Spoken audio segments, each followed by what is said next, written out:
Foi no momento em que a terceira música do playlist tocou, uma seleção que eu mesmo tinha montado, repleta de sambas antigos, clássicos dos anos 70 e duas faixas que minha filha costumava cantar no banco de trás do carro, que eu entendi, de fato, o que estava acontecendo. O salão estava impecável. As toalhas azul marinho estavam alinhadas com a borda das mesas. O bolo de 3 camadas com cobertura de chantilly branco esperava ao centro, e os guardanapos dobrados em triângulos exibiam um discreto "Parabéns, Sr. Henrique" em dourado. Eu havia alugado aquele espaço há semanas. O salão comportava até 80 pessoas, e a lista tinha exatamente 74 nomes. Familiares, amigos do tempo do clube, vizinhos do prédio antigo e, claro, minha filha e o marido dela. Mas às 20h17, só havia eu ali. Ainda acreditei por alguns minutos que estavam todos atrasados. Um acidente na marginal, talvez, chuva, trânsito.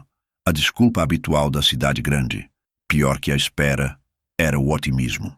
A cada buzina que soava do lado de fora, eu me virava com um sorriso automático, como um garçom de buffet treinado para saudar convidados.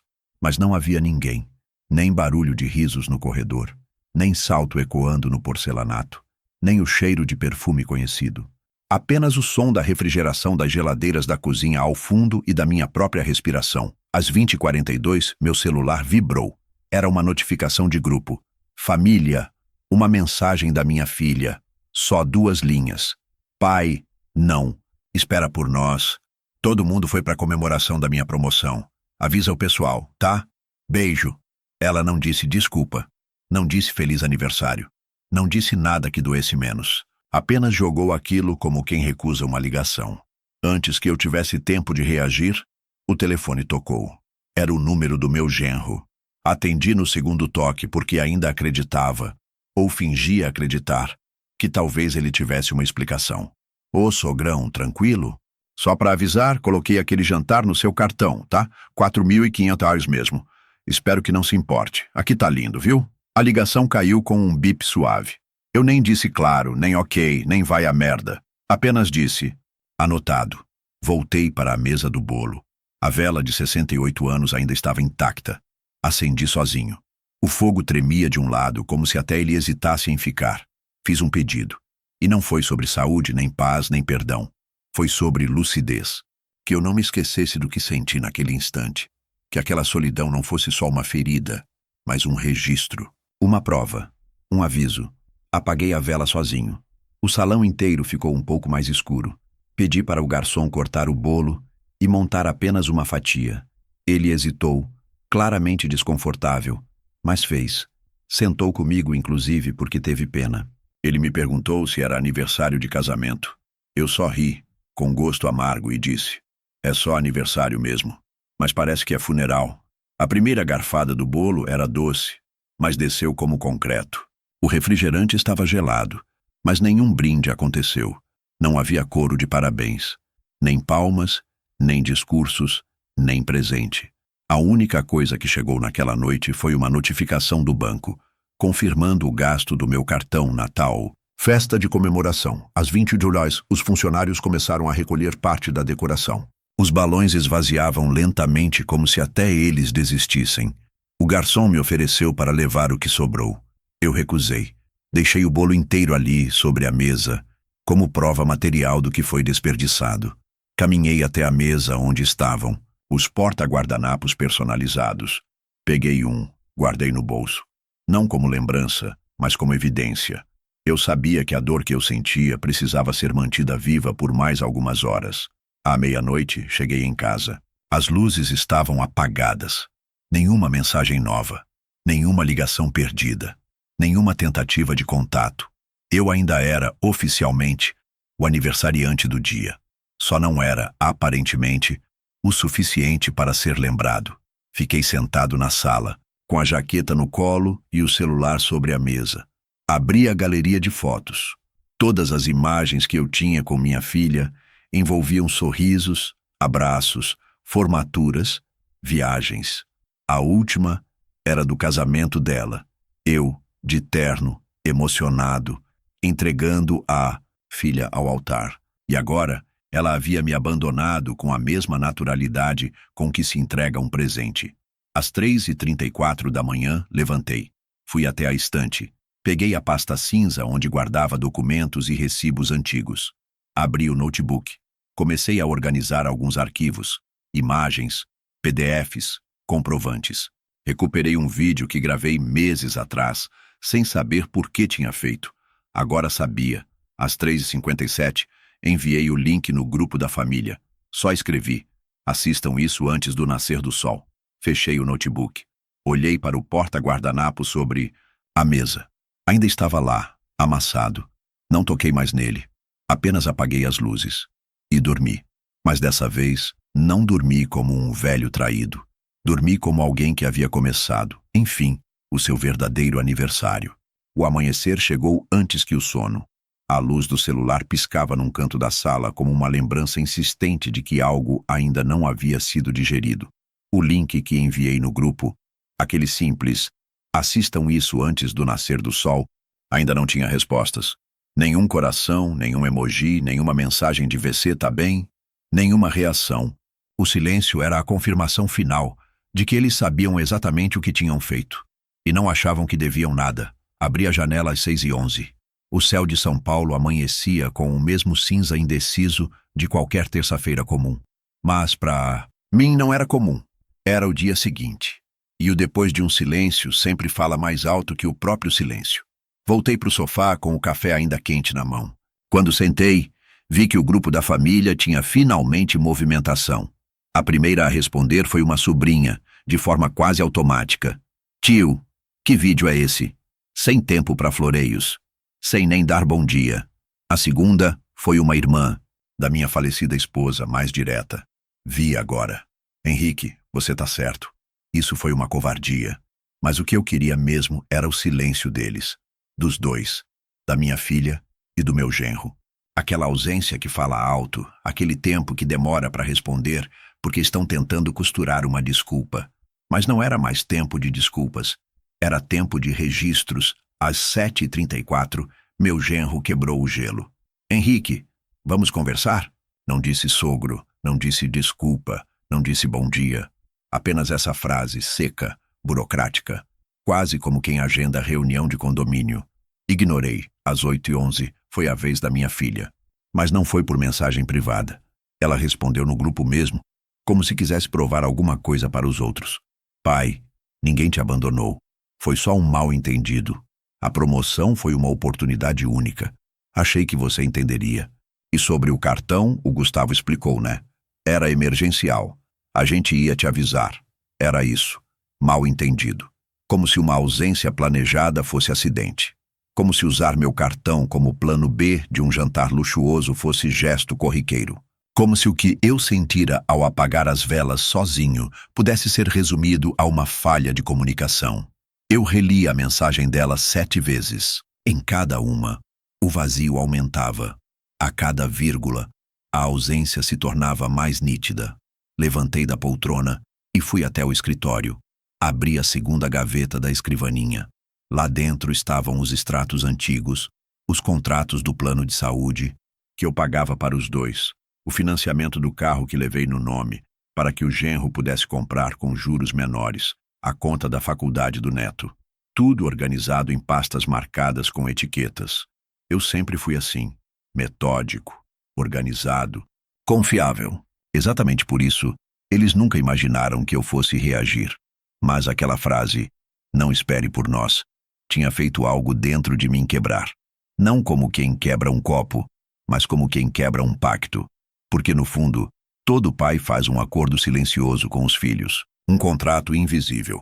Eu dou tudo de mim agora, e vocês me darão presença depois. Eles quebraram isso com 6 palavras num aplicativo de mensagens. Peguei o contrato do apartamento onde eles moravam. Lembrei da cláusula que dizia que, em caso de inadimplência, o fiador, eu, poderia acionar o seguro. E lembrei que os 2 últimos boletos estavam vencidos. Peguei o telefone, disquei o número da imobiliária, mas desliguei antes do primeiro toque. Ainda não. Ainda não. Era o momento. Às 10h04 recebi uma ligação da minha irmã. Ela tinha assistido o vídeo. A voz dela estava embargada, mas firme. Você quer que eu fale com ela? Eu agradeci, mas não. Essa história tinha que ser resolvida entre os que a escreveram. O vídeo, por sinal, seguia circulando. Era simples. Imagens do salão vazio, o bolo intocado, a fatura do cartão com o gasto do jantar do genro, o registro da reserva da festa feita por mim semanas antes. E no fim, apenas uma frase branca em fundo preto. Se até a luz das velas apagou sozinha, por que eu continuaria acendendo esperanças? Eu não gritei, não xinguei, não expus ninguém com insultos. Apenas mostrei.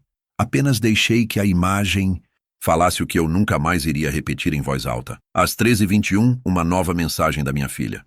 Pai, o que você quer? Dinheiro? Explicação? A gente errou, tá? Mas precisa disso tudo? Naquele momento entendi de vez. Eles não sabiam o que eu queria porque nunca se perguntaram o que eu precisava. Sempre foi sobre eles, sobre o sucesso deles, a casa deles, a festa deles. E agora sobre o desconforto deles diante de um vídeo que apenas mostrou o que eles mesmos fizeram. Eu não queria nada.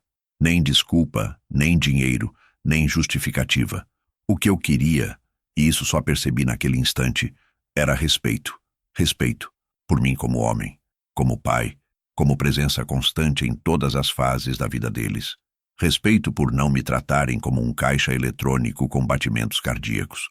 Respeito por não me colocarem no rodapé de uma comemoração que custou exatamente a quantia que usaram do meu cartão. Naquela tarde desci até a portaria. Pedi para o seu Paulo, o porteiro, que não autorizasse mais a entrada do genro ou da minha filha sem minha autorização expressa. Ele me olhou surpreso. Tá certo, seu Henrique. Mas se eles vierem mesmo, eu apenas disse, anote a data. Vai ser útil mais tarde. No elevador me olhei no espelho. O rosto parecia o mesmo, mas os olhos não tinham mais a mesma ingenuidade. Era o início de outra coisa, de outra postura. E como todo início precisa de uma estrutura firme, naquela mesma noite, sentei e comecei a escrever. Uma carta, não para eles, mas para mim mesmo. Um tipo de testamento emocional, para que eu nunca esquecesse o dia em que ouvi, pela primeira vez com todas as letras, você não é prioridade. Porque a partir daqui eles também deixariam de ser. A garrafa de vinho ainda estava lacrada sobre a bancada da cozinha. Era um tinto seco chileno, presente do meu ex-cunhado que me entregara no último Natal com um sorriso largo e a frase, guarda para uma ocasião especial. Eu tinha guardado. Imaginei que abriria no meu aniversário entre risos de família e abraços meio desajeitados de netos com cheiro de shampoo infantil. Mas agora ela estava ali, fria, imponente e silenciosa, como uma testemunha cúmplice do que não aconteceu. Abri, com cuidado, como quem desembrulha uma lembrança. O estalo da rolha soou alto demais para uma casa vazia. Peguei uma única taça, lavei, enxuguei com o pano bordado que minha esposa adorava, e que, desde que ela se foi, eu só usava em datas importantes.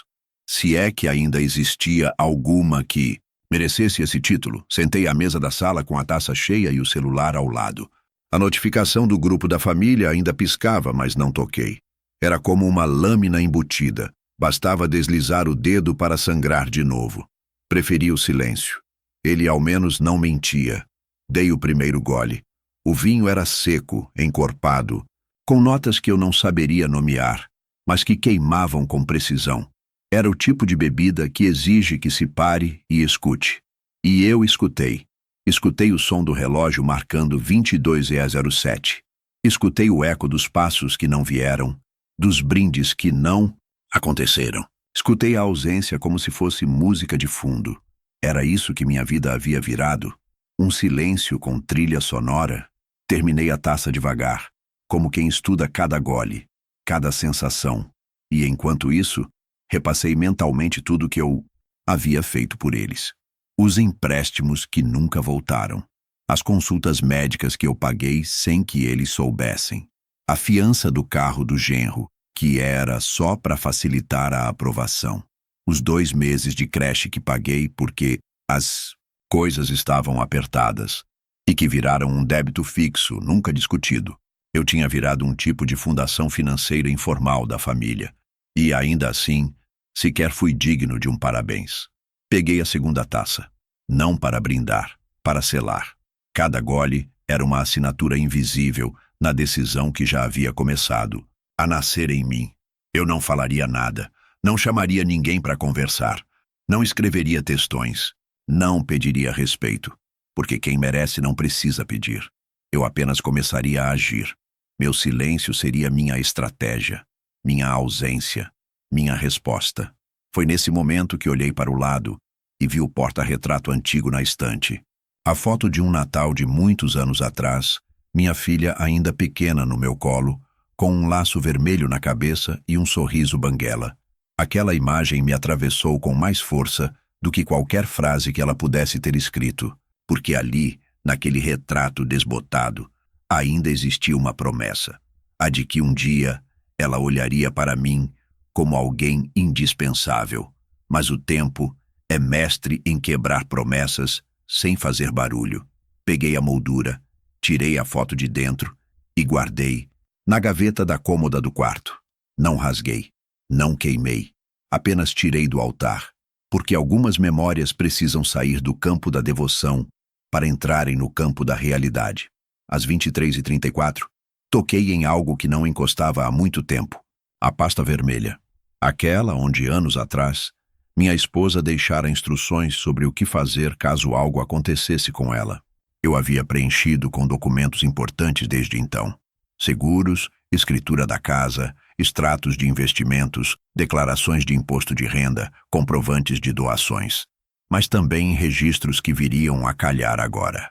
Comprovantes de tudo que paguei por eles, mensagens antigas, contratos assinados, prints de transferências. Abri um novo envelope, escrevi a caneta em letras firmes. Revisão, novas instruções.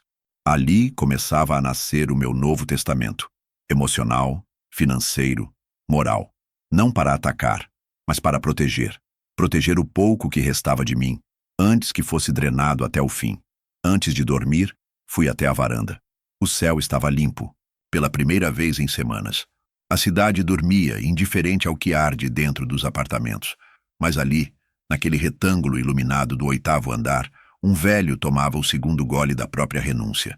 E ao contrário do que muitos pensam, renunciar não é desistir. É só parar de insistir onde não há mais reciprocidade. Voltei para dentro, guardei a taça, lavei com calma, guardei também o pano bordado.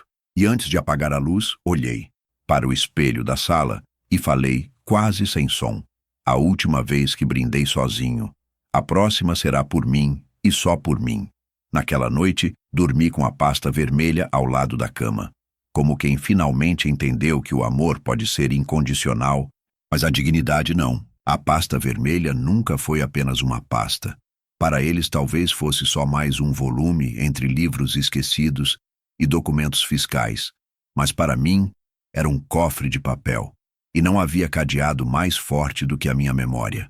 Eu comecei a preenchê-la há anos, ainda quando minha esposa estava viva. Ela dizia, com a calma das mulheres que veem o mundo com 30 anos de antecipação: a gente ama, mas também precisa se proteger. Na época, eu achava exagero. Hoje, entendo que era sabedoria. Naquela manhã, abri a pasta sobre a mesa da sala, com a mesma solenidade de quem abre um diário de guerra. A primeira aba era dedicada aos bens imóveis. Cópia da escritura do nosso apartamento, do terreno no Minonzinuti interior que herdamos do meu pai, da sala comercial que alugamos por 2 décadas. 3 imóveis, todos pagos com suor, noites mal dormidas, turnos dobrados e férias adiadas, e todos em algum momento usados para ajudar alguém da família. Lá estava também a cópia da escritura do apartamento onde minha filha morava. O imóvel era meu, comprado com o dinheiro da rescisão que recebi quando me aposentei. Estava no nome dela, mas com usufruto vitalício registrado em cartório, um detalhe que ela ignorava. Eu sabia que aquilo um dia poderia virar uma arma ou um escudo. Agora seria os dois. Abri a aba seguinte, extratos bancários. 3 contas em bancos diferentes. Uma corrente, uma poupança, uma conta empresarial remanescente da época em que eu tinha a oficina com o Joaquim. todas ativas, organizadas, com comprovantes de cada movimentação relevante. Achei a transferência de $8.200 feita para cobrir a reforma do banheiro da casa da minha filha, aquela que o genro prometeu pagar em parcelas, mas que esqueceram após a segunda. Achei também os comprovantes dos depósitos mensais que fiz durante o primeiro ano do neto na escola particular, quando disseram que o salário da minha filha estava atrasando, cada valor com data, motivo e cópia das conversas. Passei os dedos sobre os recibos como quem acaricia cicatrizes. Não doía mais. Agora era só dado, só estrutura, só a base do que viria. Na aba de saúde estavam os pagamentos do plano que eu mantinha para eles. Era uma extensão do meu próprio, incluída por conveniência, por amor, por hábito. Há anos eu pagava sem alarde. A fatura vinha todo dia 12, descontada automaticamente. Eles sequer se lembravam que era meu nome no contrato. Eu podia, com uma simples ligação, encerrar o vínculo. Mas ainda não era hora. Abri a aba final. Comunicações. Lá estavam prints de mensagens, áudios, prints de stories do Instagram em que minha filha aparecia sorrindo com a legenda "Melhor noite da minha vida", postado exatamente às 20h36 da noite do meu aniversário, um pouco depois do horário em que eu apaguei a vela sozinho. Também estavam lá os prints da conversa com o genro, pedindo o cartão emprestado para uma emergência semanas antes e nunca devolvido. E claro, a última ligação dele, registrada como recebida às 20h44, a mesma em que ele disse, com desdém, que colocou os $4.500 da comemoração no meu cartão. Não era a raiva que eu sentia enquanto revia tudo aquilo. Era foco. Era clareza. Eu não queria destruir ninguém. Eu queria apenas registrar, como quem monta um boletim de ocorrência emocional. Peguei uma folha nova e escrevi um título no alto: Cronologia da Desconsideração. Linha por linha. Fui anotando cada episódio, cada valor, cada palavra dita com descaso. Não para relembrar com rancor, mas para lembrar com precisão. Parei por um instante e olhei para o relógio da parede. Eram 10h08 da manhã. Eu tinha o dia inteiro livre.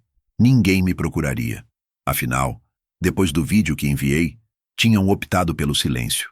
Era a única resposta que sabiam dar quando não conseguiam inverter o jogo. Voltei à pasta. Peguei uma folha em branco e escrevi com letra firme o que seria o novo modelo de testamento. Dividi por blocos: imóveis, aplicações, plano de previdência privada, conta do FGTS que ainda mantinha ativa, plano funerário. Ao lado de cada item, anotei o destino pretendido.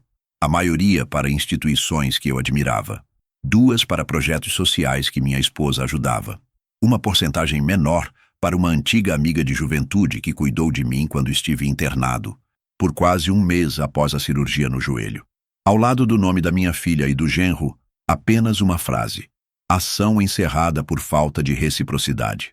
Dobrei os papéis. Coloquei num novo envelope separado da pasta vermelha. Escrevi em cima: instruções para a execução imediata. Naquela noite comi arroz com ovo. Não por tristeza, mas por simplicidade. Eu precisava me reconectar com o que era básico, sólido, certo. A comida quente no prato, a cadeira firme sob o corpo, a consciência limpa ao deitar. Antes de dormir, revisei tudo mais uma vez. Coloquei a pasta vermelha ao lado da cama, como venho fazendo desde o dia da festa. Mas agora, ela já não me parecia pesada. Estava pronta. Eles pensavam que o silêncio de um pai era sinal de fraqueza, que um velho de voz baixa e gestos contidos não teria forças para nada além de aceitar. O que eles não sabiam, ainda, é que há silêncio que grita, e há dossiês que não precisam ser mostrados para mudar o rumo de uma história. No dia seguinte, a primeira carta começaria a ser enviada, e quem a recebesse não ouviria explicações, apenas consequências. Durante o dia, eles silenciaram. Não houve retorno, nem no grupo da família, nem em mensagem privada. Nenhuma ligação, nenhum áudio desconfortável com o clássico "a gente precisa conversar". Aquilo, para mim, era confirmação. Só quem tem culpa e consciência reage com ausência. O tipo de sumiço que não é distração, é fuga. E eu deixei que corressem. Deixei que acreditassem que o vídeo da noite anterior Aquele que mostrava o salão vazio, a vela solitária, a fatura do cartão e o sorriso da minha filha num jantar de outro mundo. Havia sido o auge da minha resposta. Que aquele vídeo era minha catarse, um desabafo, um grito emocional de um velho magoado. Era isso que eles acreditavam, e era exatamente isso que eu queria que pensassem. Às 3:30 da madrugada, acordei com um estrondo que vinha de dentro, não do mundo. Abri os olhos no escuro. A rua estava silenciosa. Nenhuma buzina, nenhum cachorro. Apenas o leve ruído da geladeira e o tic-tac irritante do relógio da sala. Levantei, calcei os chinelos devagar, como quem se move em território controlado, e fui direto ao escritório. Liguei o notebook. A luz da tela cortou a escuridão como um farol. Entrei na pasta de vídeos. Havia um ali que eu vinha editando havia semanas, mas nunca com um destino certo. Um vídeo sem gritos, sem exposição agressiva, sem espetáculo. Apenas fatos, números, registros, comprovantes, cópias de mensagens, prints, datas, vozes baixas e, por fim, imagens. Do salão alugado com antecedência, da mesa montada com nome personalizado, da fatia de bolo sendo comida sozinho e da frase mais importante: não esperem por nós. Era esse o título do vídeo. Curto, preciso e irreversível. Subi para uma conta secundária que não usava havia anos. Coloquei o vídeo como não listado. Nada público, nada viral. Era um link para poucos. Uma chave que só funcionaria se o portão emocional já tivesse sido arrombado. E foi. Na aba de envio, escrevi a descrição. Se você recebeu esse link é porque participou disso. Nada mais. Sem explicações, sem defesa, sem súplica. Copiei o link, voltei para o WhatsApp e às 3:57 da manhã postei no grupo da família. Assistam isso antes do nascer do sol. A mensagem foi enviada com um ponto final. Não excluí, não editei, não escrevi mais nada depois. Desliguei o Wi-Fi, fechei o notebook e voltei a deitar. Não com ansiedade, mas com algo mais denso. Antecipação. Acordei pouco depois das 7. Ainda deitado, liguei o celular. 3 notificações de que o vídeo havia sido assistido. Um da minha irmã, outro da minha prima e o terceiro da minha filha. Demoraram para reagir. Sabiam que não dava mais para fingir que era drama de velho. O vídeo estava montado com frieza, precisão, cronologia. A música de fundo era um instrumental de violão que usei da Biblioteca Livre de Direitos, mas parecia ter sido composta por alguém que conhecia minhas decepções de perto. A última imagem do vídeo era a lista de presentes que nunca chegaram. O nome de cada convidado e ao lado um espaço vazio, como um caderno de chamada com páginas em branco. E por fim, a frase: só é possível apagar uma vela se houver alguém que a acenda primeiro. E dessa vez, fui eu. Às 8:12, a primeira resposta chegou. Foi da minha sobrinha no privado. Tio, eu não sabia. Perdão, aquilo foi cruel demais. Às 8:47, a segunda, da minha irmã. Estou envergonhada por eles. Obrigada por mostrar a verdade com dignidade.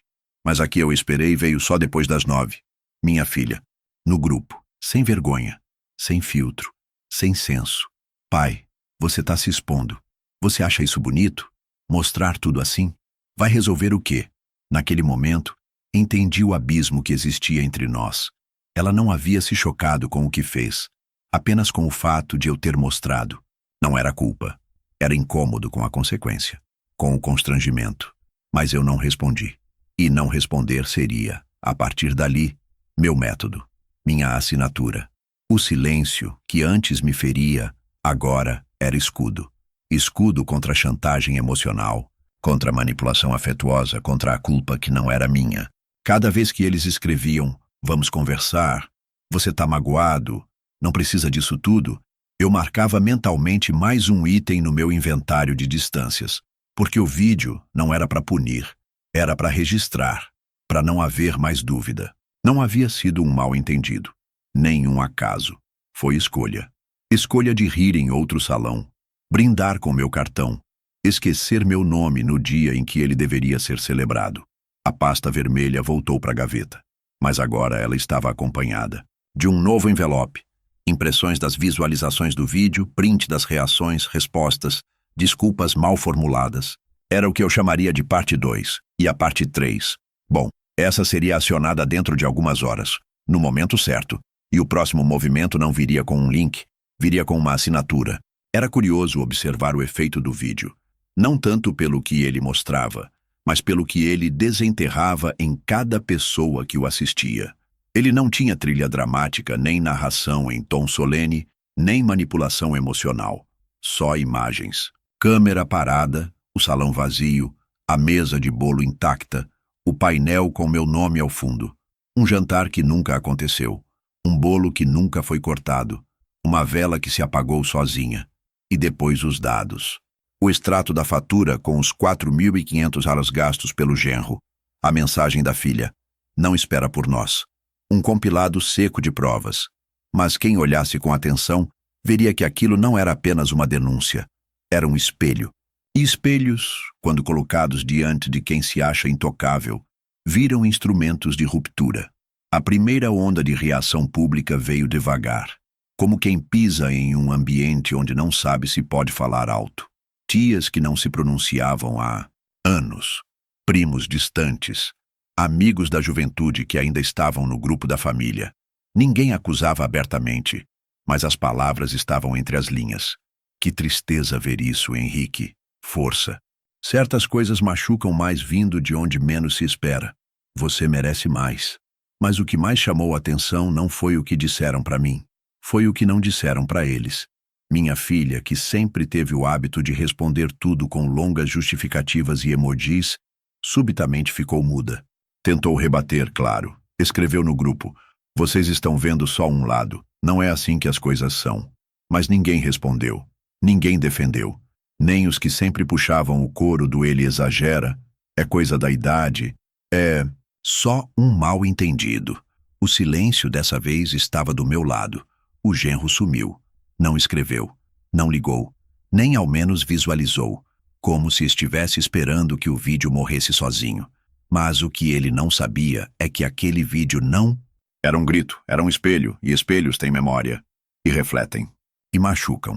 Naquela manhã, sentei na varanda com uma xícara de café preto e o celular no colo. Vi as notificações se acumularem. Comentários antigos sendo curtidos de novo. Gente voltando a ver a mensagem das 3h57. O link se espalhando. Devagar, mas constante. Vi um dos amigos da minha filha reagir com um "isso é real" e outro responder apenas com a frase: "Se fosse meu pai, eu sumiria de vergonha." Não precisei dizer nada. Não precisei responder, pedir, defender. O vídeo já estava fazendo o que deveria. Ele não destruía reputações. Ele apenas as revelava, como uma lente que se aproxima e mostra os poros da alma, os buracos que antes estavam escondidos pela maquiagem da boa filha, do genro trabalhador, da família feliz. Às 10h42, recebi uma ligação. Era da minha irmã. Voz embargada, palavras medidas. "Henrique, você não está sozinho." E o que fez foi necessário. Não perguntei se ela tinha falado com minha filha. Sabia que sim, mas aquele telefonema não era para intermediar. Era para declarar apoio. E aquilo, vindo de alguém que sempre achou que eu era calado demais, significava que o mundo finalmente começava a entender meu idioma. O silêncio estratégico. Às 11h, outra notificação. Minha filha havia deletado as últimas 5 fotos do Instagram, inclusive a do jantar da promoção.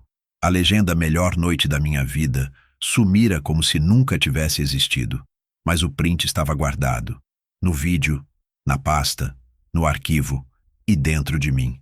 Às 13h15, ela me mandou uma mensagem no privado, curta, quase tímida. "A gente precisa conversar, só isso, por favor." Eu olhei para a tela por um tempo, deixei a mensagem ali, sem abrir, sem deixar o visualizado, porque essa era a nova regra.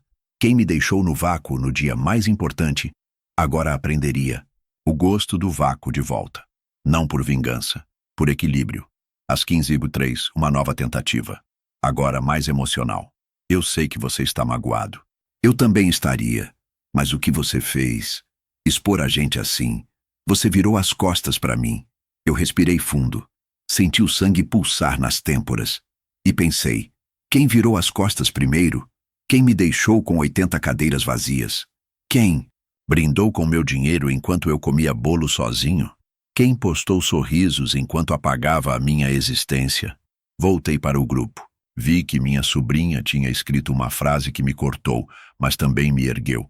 Tem espelho que, quando quebra, não é azar, é alívio. Curti, apenas isso, sem palavras.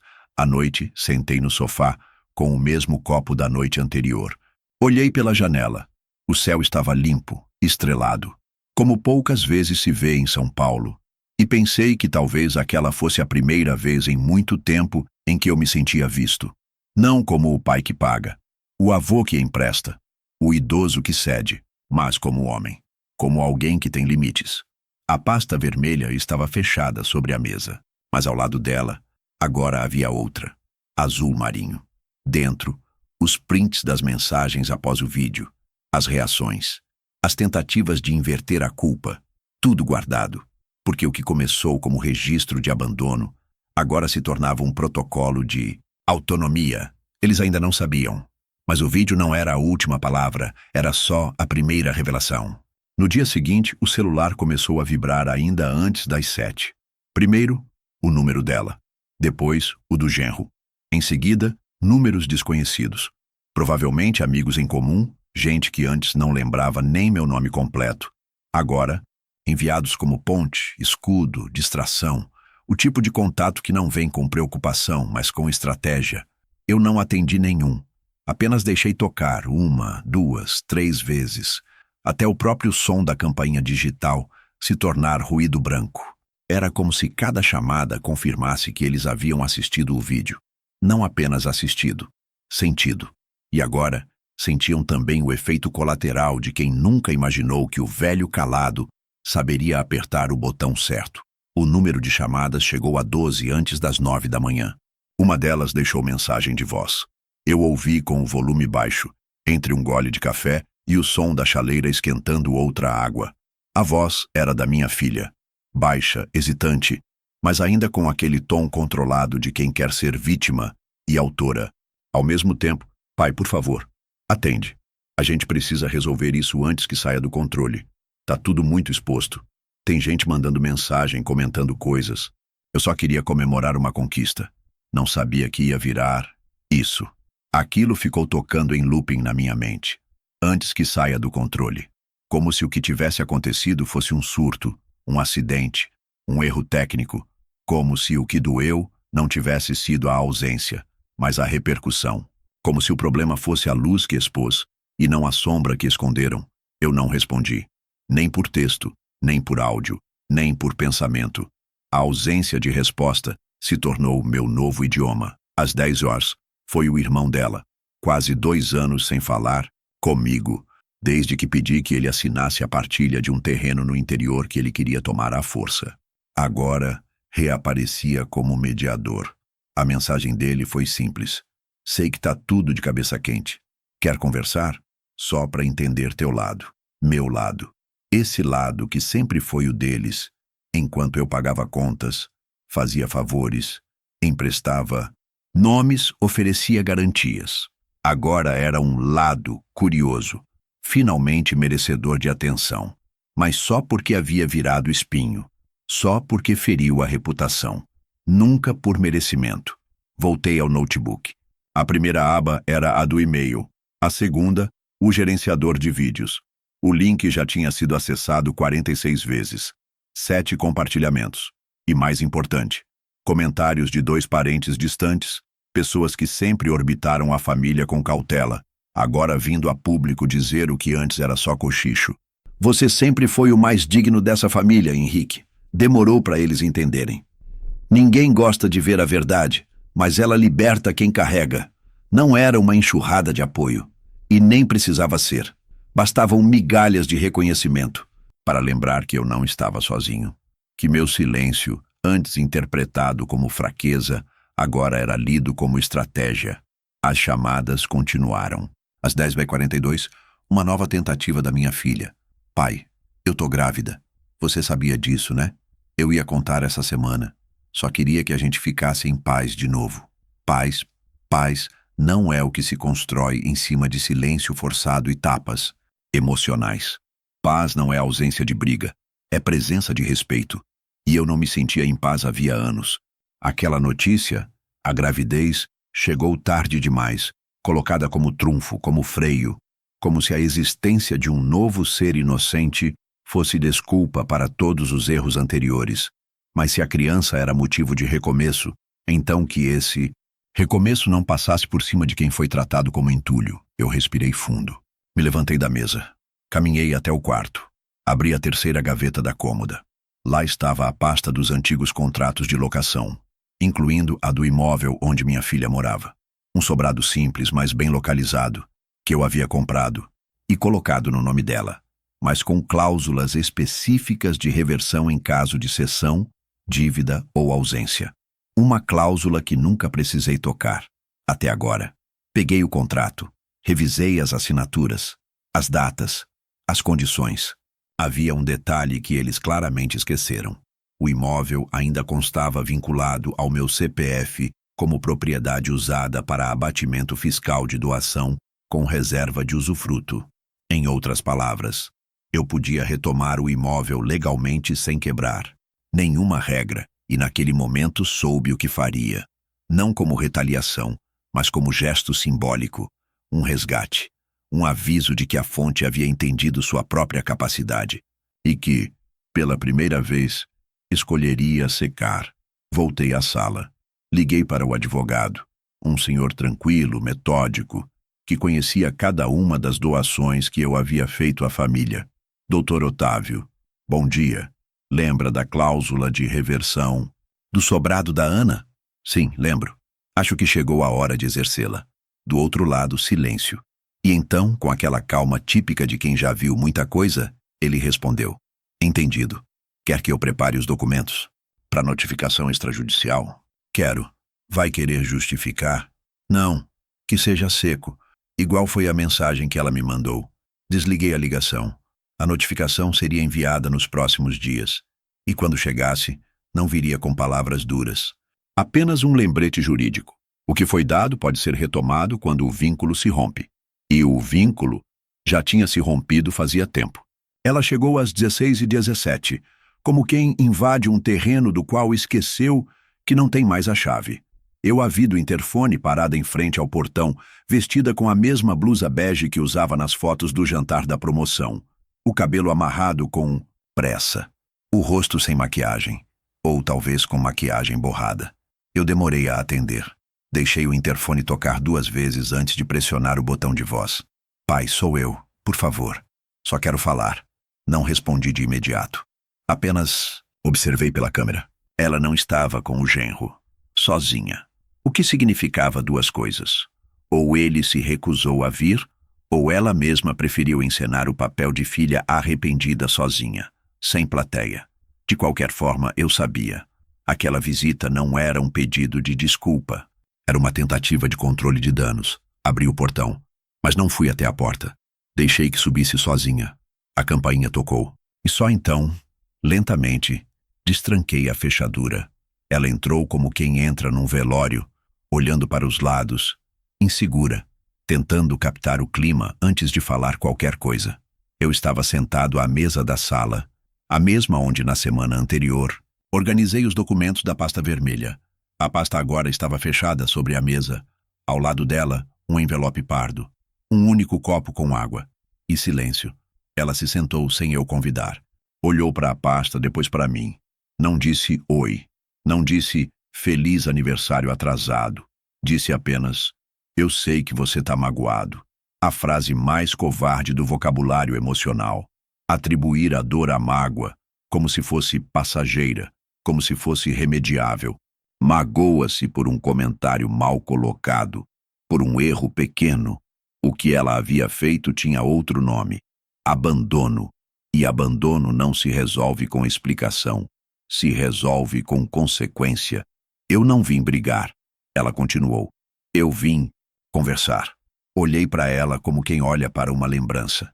Ela ainda era minha filha, mas era como olhar para uma casa em que você cresceu e que agora foi reformada por completo por outra família. Tudo ainda estava ali, mas nada mais. te pertencia. O vídeo. Pai, o vídeo expôs a gente. A família toda viu. Tem gente me mandando mensagem até agora. E eu entendo, você tá no seu direito, mas precisava mesmo disso? Ela não tinha vindo pedir perdão. Tinha vindo pedir silêncio. E eu não era mais o homem que oferecia silêncio como moeda de troca. Você sabe que a gente não fez. Por mal. Foi a promoção. A gente não sabia como te avisar. E o Gustavo, ele achou que o cartão fosse compartilhado. Ele achou que... Levantei a mão devagar, pedindo que ela parasse. Pela primeira vez, desde que começou a falar, ela se calou. Puxei o envelope pardo para o centro da mesa. Abri. Tirei de dentro uma cópia da notificação que o advogado preparara naquela manhã. O documento era claro, direto, protocolar. Revogação do direito de uso do imóvel doado, por quebra de reciprocidade e abuso de confiança. Assinado, carimbado, pronto para envio. Ela arregalou os olhos ao ver o timbre do escritório. Não pegou o papel, não encostou, mas leu com os olhos como quem lê a sentença de um julgamento cujo crime já havia confessado. Você vai tirar a casa da gente? Não respondi. Apenas empurrei a folha para mais perto dela. Pai, e o bebê? Fiquei em silêncio. Você vai mesmo colocar a gente na rua por causa de um jantar? Ela ainda não tinha entendido. Não era por causa do jantar, era pelo acúmulo. Pelo silêncio acumulado que um dia vira terremoto. Era pela ausência na noite mais significativa do meu ano. Pelo uso do meu dinheiro como se fosse troco. Pela risada publicada enquanto eu apagava velas sozinho. Pela frase que não saía da minha cabeça. Não espera por nós. Ela pegou a folha com dedos trêmulos, leu de novo, e pela primeira vez não falou. Apenas murchou, como um balão que esvazia sem fazer barulho. Você está fazendo isso para ensinar uma lição? Não. Eu estava fazendo isso para me ensinar. A parar de me apagar em nome de quem só aparece quando a luz está acesa por eles. Eu estava fazendo isso para encerrar um ciclo em que amor era confundido com obrigação, e presença era tratada como obrigação minha, não deles. Ela tentou um último movimento. Se for sobre dinheiro, a gente pode te devolver. Eu recebo mês que vem. E o Gustavo tá com uns projetos. Levantei da cadeira. Fui até a estante. Peguei uma moldura com a foto do nascimento dela. Entreguei em silêncio. Isso aqui nunca foi sobre dinheiro. Ela segurou a moldura com cuidado, como quem segura um espelho que não quer quebrar. Mas estava quebrado.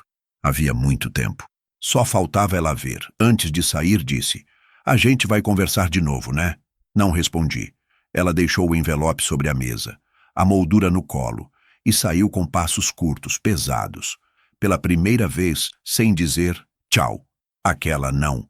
Foi uma reunião, foi uma ata, um encerramento, um aviso de que eu não era mais um velho esperando cadeiras se preencherem. Eu agora era a pessoa que fechava as portas e que deixava claro: a chave não estava mais onde pensavam.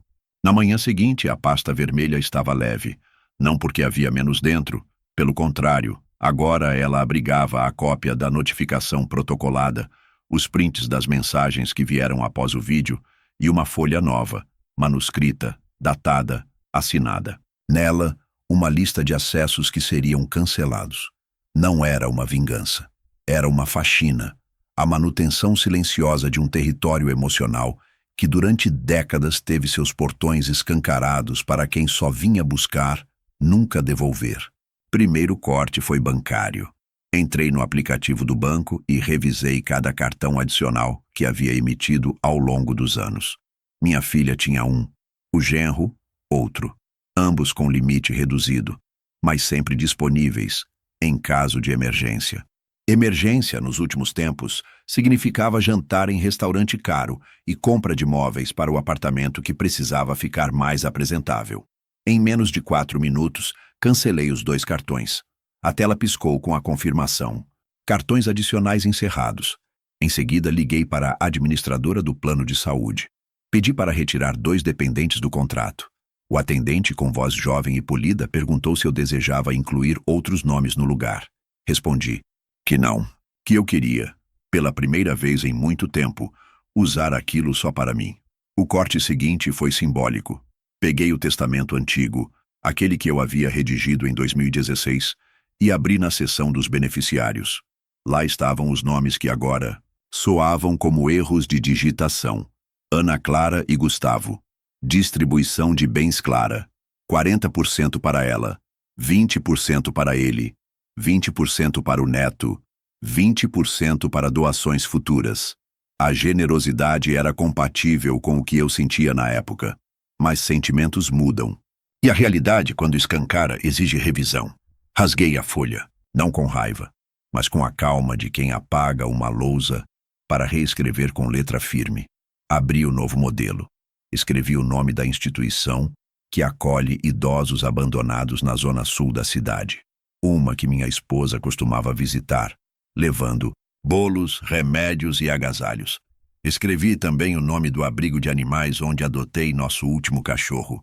E, por fim, o nome da professora aposentada que me ajudou nos anos de luto após a morte da minha mulher, Dona Teresa, com quem divido cafés e silêncios no banco da praça há quase uma década. Nada ficou para Ana, nada para Gustavo, nada para quem na minha ausência se aproveitou da minha presença. Às 14h22, recebi uma mensagem. Pai, vi que o cartão foi cancelado. Isso foi você? A gente ia usar para pegar umas coisas pro bebê. É sério. Não respondi. Apenas arquivei. Às 16h, outra. E o plano de saúde, você cancelou? A gente tem consulta semana que vem. A pediatra do pré-natal tá marcada faz meses. A notificação sumiu da tela tão rápido quanto apareceu. Nem raiva eu sentia mais. O que vinha agora era algo mais profundo e mais calmo, como o mar depois da tormenta. Eu sabia que as ondas voltariam, mas eu já tinha aprendido a nadar. No final da tarde, fui até o cartório. Levei a pasta vermelha comigo. A funcionária olhou os papéis, me reconheceu do mês passado, quando registrei uma atualização de inventário. O senhor vai fazer nova alteração? Sim, dessa vez, definitiva. Assinei os novos documentos com a caneta que estava na minha bolsa havia anos. A mesma que usei para autorizar o primeiro empréstimo da minha filha, para assinar a matrícula do neto, para garantir o aluguel do primeiro apartamento do casal. Agora aquela caneta encerrava o ciclo. Cada letra no papel era uma lápide sobre o que existiu, mas não volta. Na volta para casa, passei na confeitaria. Pedi uma fatia pequena de bolo de fubá com goiabada, o mesmo que comia no café da manhã quando era criança. Sentei no banco de madeira da praça em frente ao prédio e comi devagar. Ao lado, Dona Teresa apareceu com um cachecol novo, sentou-se sem dizer nada. Ficamos ali, olhando os pombos, o céu nublado e o movimento de gente que passava sem saber que naquele momento um homem havia finalmente se retirado de um palco onde era aplaudido apenas quando servia. Ela quebrou o silêncio primeiro. Você parece mais leve hoje, Henrique. Tô reaprendendo a caber dentro da minha própria vida. Ela sorriu e ofereceu um pedaço da maçã que trazia no saquinho. Quando subi pro apartamento, vi que havia uma carta no capacho da porta. Sem envelope, só dobrada. A letra era da minha filha. Li ali mesmo, em pé. Eu não sabia que você ia levar tão longe. A casa, o plano, o cartão, o testamento, tudo isso por causa de uma noite? Você quer cortar tudo? Então corta. Mas corta com aviso. Porque do jeito que fez, só mostra que você nunca confiou na gente. Respirei. Guardei a carta na pasta azul marinho. Em cima dela, escrevi com caneta preta. Corte não é vingança, é cura. E foi ali, sentado novamente à mesa da sala, que percebi: quem mais grita diante do corte é quem mais dependia da ferida aberta para continuar se alimentando. Eles esperavam um velho frágil, abalado. O que encontraram foi alguém que agora sabia dizer não com assinaturas. E isso era o que mais os assustava. O calendário marcava o dia 9. Exatamente uma semana desde o jantar que não aconteceu, desde as velas que apaguei sozinho no salão para 80 pessoas, desde a mensagem que dizia, não espera por nós, desde o vídeo, o link, as chamadas ignoradas, o envelope protocolado, os acessos cortados, o silêncio restituído. 7 dias. Um número simbólico. Uma espécie de luto completo. Mas ao contrário do que muitos pensam, luto não é só por quem morre. É também por quem ainda vive. Mas já não te enxerga como presença, e sim como recurso. Amanhã começou, com o som do interfone. Era o porteiro anunciando uma entrega. Não pedi nada. Não esperava nada. O embrulho era simples. Uma caixa média envolta em papel amassado, sem remetente claro. Dentro, um bolo. Pequeno, redondo, com cobertura branca. No topo, uma vela. Só uma. Azul. E um bilhete. Feliz aniversário atrasado, vô. A mamãe mandou jogar fora, mas eu escondi. Espero que ainda esteja bom. Lucas. O bilhete foi escrito com lápis de cor azul claro. Letras tortas. Aquelas que ainda tropeçam entre linha e pauta. Fiquei parado por minutos olhando para aquilo. Não chorei. Só respirei. Profundo. Como quem escuta um eco vindo de um lugar que ainda pulsa. Ele não tinha culpa. Ele era só um menino. Que viu o avô sozinho no dia do bolo. Que percebeu mesmo com os olhos pequenos que alguma coisa não estava certa. Que havia um vazio entre os adultos que ninguém queria nomear. Guardei o bolo na geladeira. Não comi. Não era sobre fome. Era sobre respeito. E aquele bolo, ainda que tocante, ainda que doce, ainda que vindo do único ser inocente em tudo aquilo, havia sido enviado como tentativa de contenção, como migalha de afeto depois do estrago, um presente sem presença. E eu agora não era mais um homem que aceitava qualquer carinho como substituto de dignidade. Passei o dia em silêncio, mas não o silêncio doído de uma semana atrás. Era outro, um silêncio de alívio, de chão limpo depois da tempestade. Um silêncio que não pedia barulho, pedia continuidade. Às 18 horas, tomei banho, vesti uma camisa limpa, passei a mão no cabelo ralo com a mesma vaidade contida de quem aprendeu que não precisa ser visto para se respeitar. Fui até a cozinha, peguei uma taça, abri uma nova garrafa de vinho. Desta vez, um argentino que eu guardava há anos, comprado numa viagem curta com minha esposa. Uma noite em que dançamos num restaurante pequeno de Paraty, sozinhos no salão, porque chegamos tarde. Uma noite parecida com aquela do meu aniversário. Só que naquela, ninguém faltou. Sentei na varanda. Estava escuro, mas a cidade cintilava, com seus sinais de sempre. Faróis, sirenes ao longe, buzinas de impaciência, vida seguindo sem saber de quem ficou pelo caminho. Enchi a taça. Segurei com as duas mãos. Respirei. Ao meu próximo ano. Não era um brinde com raiva, nem com arrogância. Era um brinde de pé no chão. De quem entendeu por fim que o amor que você oferece pode ser o mesmo que te exclui, se você permitir. Que há um momento em que amar demais é se diminuir, e que o afeto verdadeiro não cobra silêncio, nem tolera ausência, nem transforma aniversário em dívida. Ao meu próximo ano. Um ano onde não me oferecerei como base para festas que não me convidam. Um ano onde meu nome não estará em cartões de crédito que não são meus. Um ano onde minha presença não será favor. Será escolha. Ao meu próximo ano. Onde talvez eu recomece. Onde talvez eu mude de cidade. Onde talvez eu faça aquela viagem que sempre deixei para depois. Onde talvez eu me torne, enfim, a minha prioridade. Dei um gole. O vinho desceu redondo, denso, com gosto de recomeço. Fechei os olhos por um instante e sorri. Um sorriso que não precisava de aplauso, nem de parabéns, nem de salão cheio, porque pela primeira vez em muito tempo eu estava exatamente onde deveria estar, do meu lado, e isso ninguém mais podia me tirar.